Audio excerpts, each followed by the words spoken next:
to use the open data concept. So how to do that? Just go to your Google Drive and then create a specific folder. Okay. In my case, let me just check. I got already or not the open weather. Okay. I got the open weather map already inside my repository.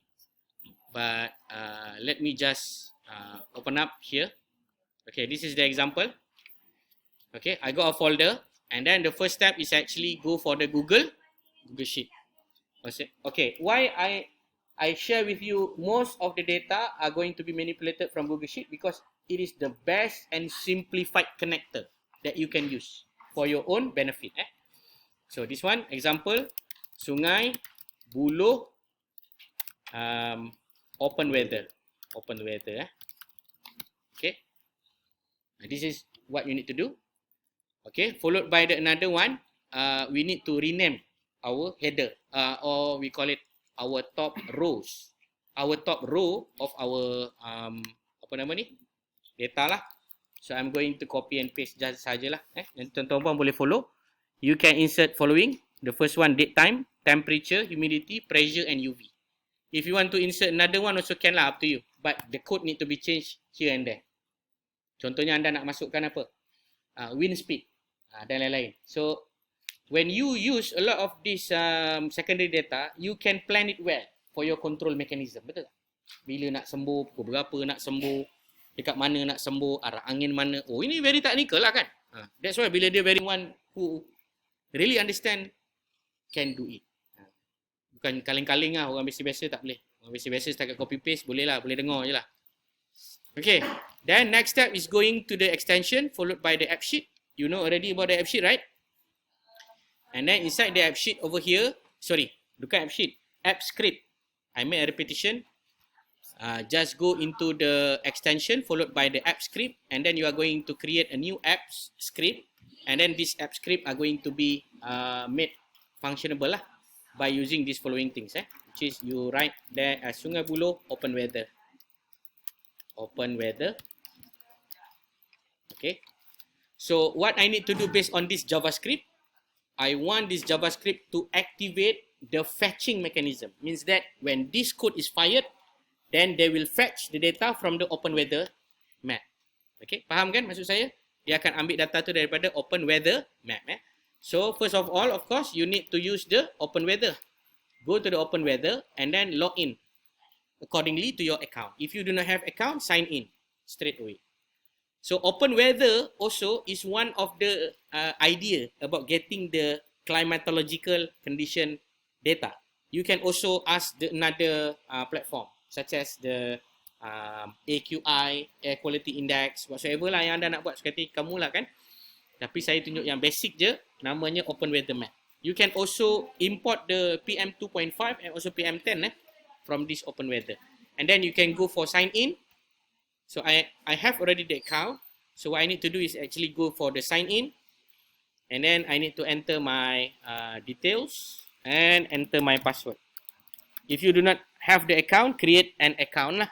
Okay, so I have the account already, and then inside the account I got the API key. So the API key are going to be very useful, especially if I want to generate a new code like I shared with you before for the Google console. So the next question will be where to get this script.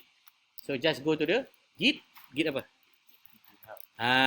GitHub. You can go to my GitHub and then you can follow it through until on the first part lah. On the first part, you can go over there and then followed by the Coruhe. Under the Coruhe, you will have numbers of code that are available for our students yang diploma, and then you also can leverage and use lah all of this. Contoh macam ni. Let me just see it. Ni openweather.js. Open weather import. This one. Openweatherimport.js under Coruhe. You can see over here. They have the JavaScript that are made available for you to copy and paste straight away. Whatever that you like lah. Let's say that you want to use another variable. You need to add accordingly. Sebab saya pakai Celsius, temperature, pressure dengan UV sahaja. Okay. So what I need to do next is basically copy all of this function, and then I'm going to paste it. However, I need to insert the API key. Where to get the API key? The API key I need to be gathered from this one, API keys. Got my API key already inserted there, and then we can try to save the code, and then we can try to run it. Okay, just have a look. If I click run, there needs some execution and authentication. Just allow the authentication to be happen, and then you are going to see that the data are going to be updated inside the Sungai Buloh Open Weather Google Sheet.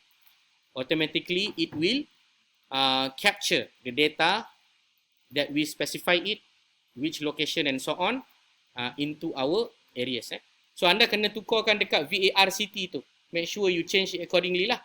Because as default, it is going to be inside the Sungai Buloh. You change it, this one. You change it lah. Exception request, open weather map, return trunk code, invalid API. Please see. Dia apa? Banyak sangat pakai kan? Alright, so a very good understanding and demo from our friend. So I'm going to use the default apa nama ni? API key yang ada. And then when I insert the default API key over here and then insert it inside the API key, so my code is run very well lah.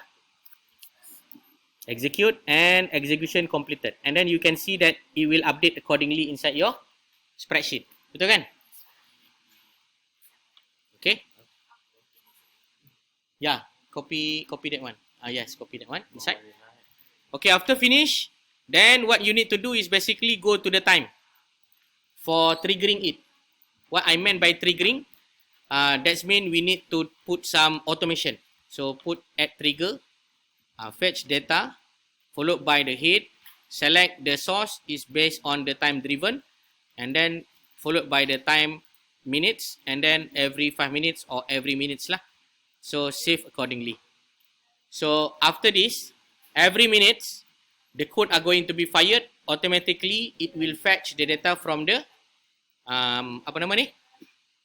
Open weather map, and then you are going to be seeing the updated data are going to be displayed for you here. Okay, boleh ke?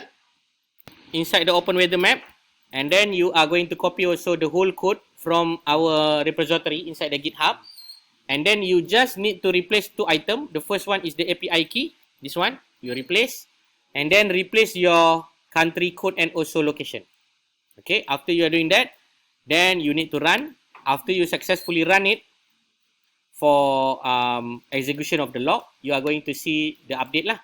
So after you see the update, then you need to automate this one. How to automate? Just go to this icon. It is called trigger icon. Go to the trigger, and then you need to specify what kind of trigger that you want to generate. So go to the add trigger. So after you click the add trigger, then the computer asks you which scripts that you want to run. You run it under the fetch weather, and then what kind of deployment should be run. Head lah, head means the overall lah, and then followed by the what source you are going to choose for time driven. Followed by the another one is minute timer, and then every minutes, 5 minutes or even 30 minutes. And then after that you are going to save it. Okay. Same also for your information same also goes to kalau you buat jenis yang siapa yang habis isi online, contohnya dia isi borang online kan. So they will receive the notification. Also we can do that under the trigger. Example lah example. So you can choose it from the spreadsheet ataupun after the form is being submitted. You can also do that ni on form submitted. Boleh dibuat automation. Maknanya siapa yang tekan borang online Google Form, they will receive something lah, or they will update something and they will do some automation. Ini semua automation di bawah trigger using the Google App Script. It's quite simple lah. Even though some of the people might see this one as not very effective, but for me is sufficient lah. Because in the end of the day, you see, I no need to go to the field, but I can get the data.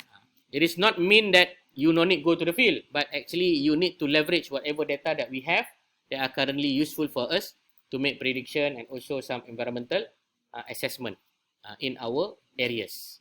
Okay, faham ya? Tak gerak, dah activate trigger dah. You kena activate dulu the trigger. Ni tak ada trigger lagi, add trigger dulu. Okay, alright. Sudah ada dah, fetch weather, head, dah betul lah. Okay, from spreadsheet tu, you change into the time driven. Okay, followed by the, down there, every minutes. Minutes time. Minutes timer, followed by the another one, down there. Ada lagi satu, bawah, scroll ke bawah. Okay, every minutes. Okay, and then followed by save. Every minutes. Every 5 minutes, 5 minutes lah. Okay, same also kalau tuan-tuan dan puan ingat, apa yang saya pernah ajar dalam Google Apps Script, di mana data-data ni akan ada banyak tau. This one is quite simple because it's only a few numbers lah kan. Tapi kalau you punya row ni dah banyak, you run it for almost 40-30 days. So you will have thousands of data. Correct or not? Then you can use the app script also to summarize it.